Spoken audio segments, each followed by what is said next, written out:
మీద కూడా అశోక్ నగర్ లో అమానుషంగా ప్రవర్తించారు, లాఠీ చార్జీలు కూడా చేశారు. దయచేసి ప్రజాపాలనలో అట్లాంటి పరిస్థితి ఉండకూడదు. తెల్లారులేస్తే ప్రజాపాలన అంటారు, కానీ నేతి బీరకాయలో నెయ్యి ఎంత ఉందో మీ ప్రజాపాలన ప్రజాస్వామిక స్ఫూర్తి కూడా అంతే ఉన్నట్టుగా కనబడతా ఉన్నది. అధ్యక్ష 1 కోటి మంది మహిళల్ని కోటీశ్వరులు చేస్తామంటున్నారు అధ్యక్ష, కానీ అత్తాకోడలకు పంచాయతీ పెట్టినారు అధ్యక్ష. మొన్న ఈ మధ్యన నేను సూర్యాపేట పోతే అక్కడ ఒక అవ్వ దగ్గర పోతే అధ్యక్ష అక్కడ జరిగిన చిన్న ఉదంతం అధ్యక్ష.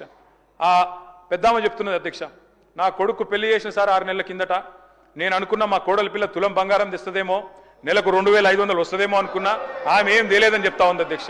ఆ కోడలి పిల్ల బాగా గడుస్తుంది అధ్యక్ష. ఆమె కూడా అంటున్నది అధ్యక్ష, నేను కూడా చెప్పినాను సార్, నేను కూడా అనుకున్నా మా అత్తకు 4000 పెన్షన్ వస్తుందేమో అనుకున్నా, వస్తలేదు, మరి నేనేం చేయాలన్నది. అత్తకి ఇస్తా అన్నారు, మామకి ఇస్తా అన్నారు, 4000 పెన్షన్ అన్నారు, వస్తలేదని చెప్పి అత్తా కోడళ్ళ పంచాయతీలు పెడతా ఉన్నారు సార్.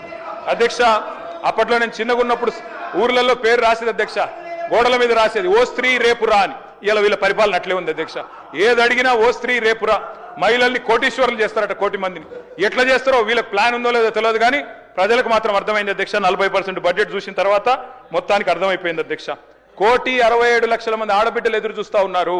ఖచ్చితంగా నెలకు 2,500 ఇవ్వాలని 18 ఏళ్ళు నిండిన ఆడబిడ్డలు, వారి కోసం ఒక 10,000 కోట్లు అంచనాలు సవరించి కేటాయించాలని చెప్పి నేను కోరుతా ఉన్నా అధ్యక్ష. బంగారం అన్నారు, మరి లంక బిందెలు దొరికినాక ఇస్తారా, ఎప్పుడు ఇస్తారా చూడాలి అధ్యక్ష, చూద్దాం అధ్యక్ష. కేసీఆర్ కిట్ ఎగిరిపోయింది, న్యూట్రిషన్ కిట్ ఆగిపోయింది, సీఎం బ్రేక్ఫాస్ట్ రద్దయింది, తల్లి బిడ్డలకు మరి మాతా శిశువులకు కూడా మంచి జరిగే మంచి పథకాలను కూడా రద్దు చేశారు అధ్యక్ష. బతుకమ్మ చీరలు బంద్, రంజాన్ తోఫా బంద్, క్రిస్మస్ కానుక బంద్, ఆఖరికి ఆశాలు అంగన్వాడీలు మీరు కూడా వాళ్ళని రిప్రజెంట్ చేశారు సార్. 18,000 జీతం ఇస్తామని మేనిఫెస్టో చైర్మన్ గారు పెట్టారు, వాళ్ళకు కూడా ఇవ్వలేదు అధ్యక్ష. వాళ్ళకు ఒక 500 కోట్లు కేటాయించండి.